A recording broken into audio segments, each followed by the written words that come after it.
So today I'm going to be talking about the comms assistant role. What is it? Why do you need one in your life? And when should you think about hiring somebody? Now, this is one of the things I actually advise people do right from the start, even if it's your first time of working with somebody, all the way through to established businesses that we coach with big teams and they haven't got this person in their role. That's what I'm going to talk about today.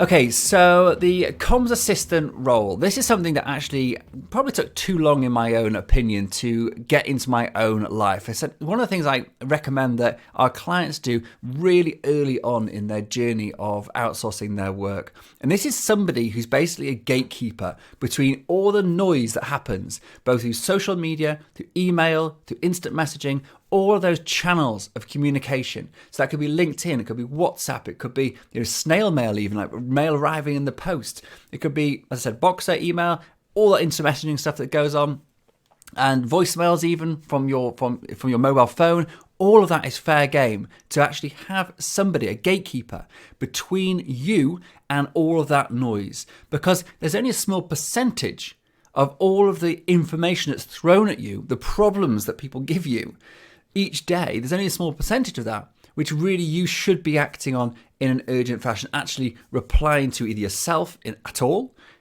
processing, doing anything with it yourself, or even actually when you should be replying to it is important. So what I mean by that is, if someone sends you a message and they say, I want some information from you, if you've got somebody between you and that person, you can put a placeholder out there saying, hey, thanks for your message, I'm going to get back to you. Steve deals with this type of thing on a Wednesday, therefore you're going to get the reply on Thursday. You set the expectations for that person to get that message replied to them. They're happy. They know you've got it. They know you're not ignoring them, and therefore they're happy to wait until whatever day it is that you decide you're going to process that type of message. And we talked about this in my coaching the other day with one of my elite coaching clients. This is where this came up, this idea, and they're an architect, and they basically have a bunch of email addresses and accounts. They get pinged with loads of requests for like quotes for work and things.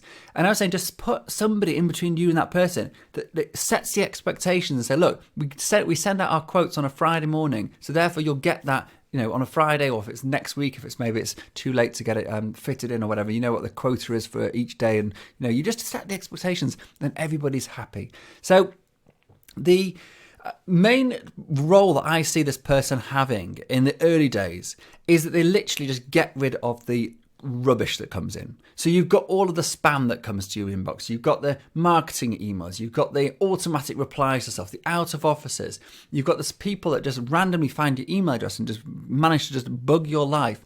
You've also got all of those commonly asked questions. So you have frequently asked questions that people just ask you time and time again, and you feel like an absolute robot just typing the same thing in and pinging it over to them. Maybe you're clever and you set up some canned responses or a template email that you quickly send out to reply. That's great, but that's still taking you up time and headspace. And every problem that comes into your inbox that you look at will take your attention away from the thing that you should be doing that day. And it's other people's problems that come in. They're not your problems, because you're not the one that's going out there asking for it. It's someone asking you for something. And obviously, if that's your business and you're trying to help people and you want to serve those people, that's brilliant. And that's admirable. And of course, I do too. But I want to do it on my terms. I don't want it to interrupt into the important stuff that I'm doing today to drive my business forward. So I want to do that at scheduled times, but I want to let the person know that I've not ignored them, that I will get back to them and set the expectations. So that's the easy stuff that person can do, that comms assistant role from day one, really. And then you've got the evolution of this role.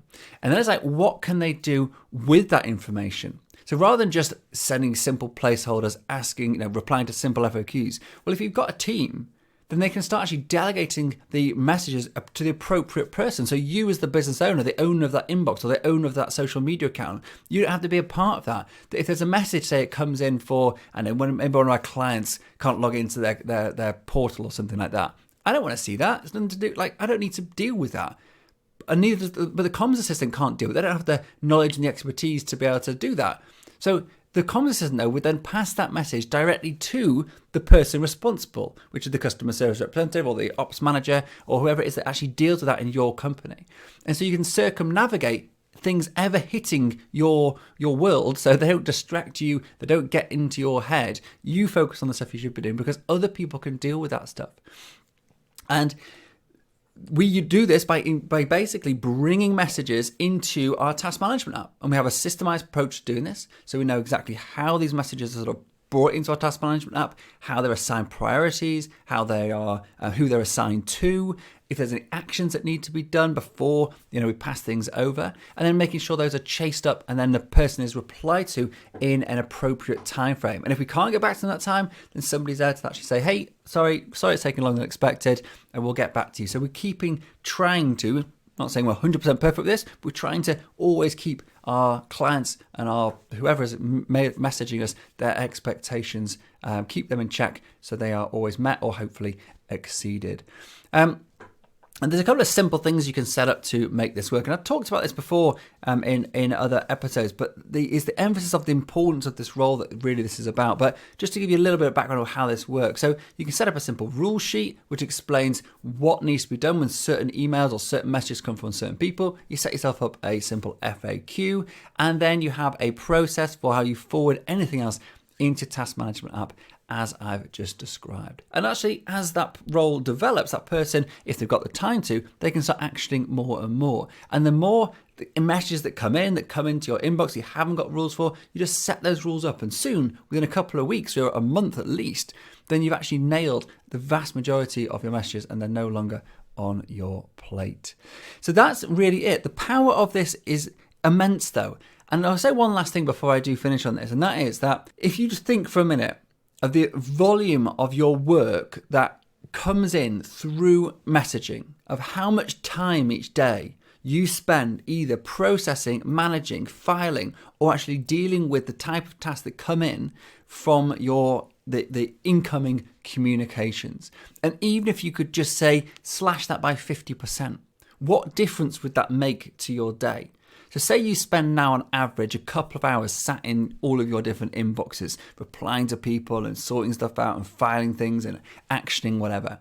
If you could cut that from 2 hours a day to an hour a day, that hour a day that you've just saved can be applied to your highest income generating work. And when you add that hour up over the course of a year, that's equal to 6 weeks of working life at 40 hours a week. 6 weeks of your life saved by getting somebody to help you for just, paying them a couple of hours a day. So if you've got a virtual assistant from the Philippines, that could be less than $10 a day or £8 a day for 2 hours of work. If you've got someone in the UK, I've got a PA in the UK that deals with a lot of my sort of more personal private emails, and I pay her about £12 an hour, actually a bit more now, actually £15 an hour. And but that still to me is an absolute bargain because it frees up my time so I can do my highest income generating work and not get bogged down in the details and all the noise that comes in. So that's it. That's my little talk, my little discussion about the power and the value of hiring a comms assistant. And as I said, this is something you should be considering really early on in your outsourcing life. Thanks so much.